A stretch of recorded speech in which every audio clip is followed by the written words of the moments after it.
कांग्रेस का आरोप है कि मध्य प्रदेश में भी उसकी सरकार पेगासस जासूसी कांड के जरिए गिराई गई। यहां आपको बताना जरूरी है कि कांग्रेस अपने सिस्टम में घुसे बगावत के पेगासस को देखने के बजाय जासूसी वाले पेगासस को अपनी नाकामी का जिम्मेदार बता रही है।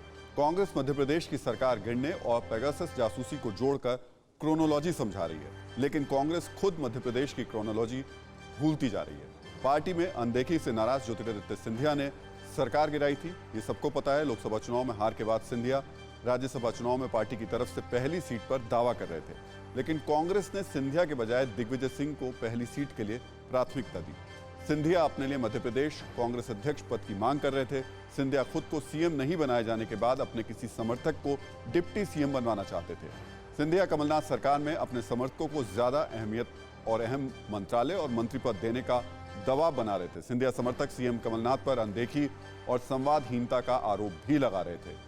इसके अलावा सिंधिया समर्थक कमलनाथ सरकार पर पार्टी के घोषणा पत्र पर अमल नहीं करने का आरोप भी लगातार लगा रहे थे। इतना ही नहीं, अवैध खनन और तबादलों को लेकर भी सीएम कमलनाथ सिंधिया समर्थकों के निशाने पर थे। ये तमाम वजह कांग्रेस के अंदर की थी और इन्हीं वजहों से कांग्रेस में बगावत के वायरस को ऐसी हवा मिली कि मध्य प्रदेश में कांग्रेस की सरकार क्रैश कर गई। लेकिन कांग्रेस इस पर मंथन नहीं कर रही। कांग्रेस अब भी जासूसी वाले पेगासस पर ही मंथन कर रही है। तो जग जाहिर है, लोगों को खरीदा गया, दसों करोड़ रुपए दिए गए, लोगों को बंदी बनाया गया और सरकार गिराई गई। तो कांग्रेस के कुप्रबंधन के पेगासस ने कांग्रेस को कैसे डुबोया, उसकी जानकारी भी अब हम आपको देंगे। लेकिन पहले कांग्रेस में घुसे बगावत और अदावत के पेगासस की बात कर लेते हैं। पंजाब में सिद्धू और कैप्टन के बीच लड़ाई चल रही है। राजस्थान में पायलट और गहलोत के बीच जंग है। सवाल ये कि क्या कांग्रेस के नेताओं के बीच चल रही इस गलाकाट जंग के लिए कौन सा पेगासस जिम्मेदार है? आखिर कांग्रेस इस बगावत वाले पेगासस पर ध्यान क्यों नहीं देती?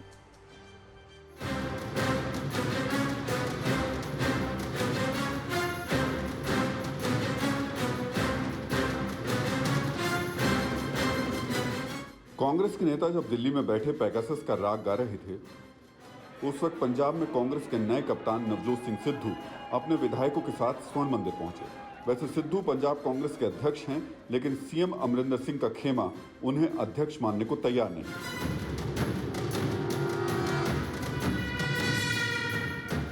सोचिए, कांग्रेस के पॉलिटिकल सिस्टम में ऐसा कौन सा पेगासस घुस गया कि दिल्ली से आए फरमान को पंजाब के सीएम अंगूठा दिखा रहे हैं। अमरिंदर सिंह के समर्थक खुलकर कह रहे हैं कि जब तक सिद्धू कैप्टन से माफी नहीं मांगते, कैप्टन उनसे मुलाकात नहीं करेंगे।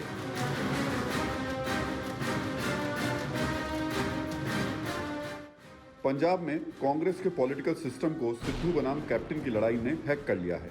इतना ही नहीं, पॉलिटिकल पेगासस ने अब राजस्थान में भी कांग्रेस के सिस्टम को करप्ट करना शुरू कर दिया है। पंजाब में सिद्धू को कंट्रोल मिलने के बाद अब राजस्थान में पायलट समर्थक पार्टी के सिस्टम को फॉर्मेट करने की मांग करने लगे हैं। पंजाब की चिंगारी ने पायलट की आंखों में वो रोशनी पैदा कर दी जिससे उन्हें सीएम की कुर्सी दिखाई दे रही है। सवाल ये कि आखिर वो कौन सा पेगासस है जिसने अब राजस्थान कांग्रेस को अपनी चपेट में ले लिया है?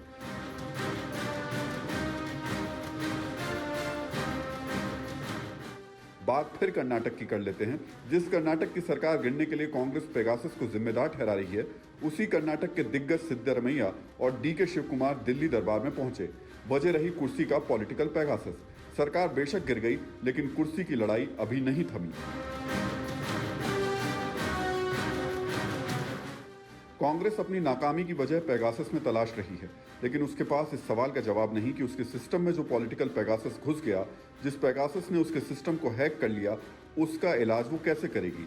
कैसे कांग्रेस कुर्सी की लड़ाई और अंतर्कलह के पॉलिटिकल पेगासस से मुक्ति पाएगी? न्यूज़ टॉप 9 रोज सुबह 7 बजे और शाम 7 बजे सिर्फ TV9 भारतवर्ष पर।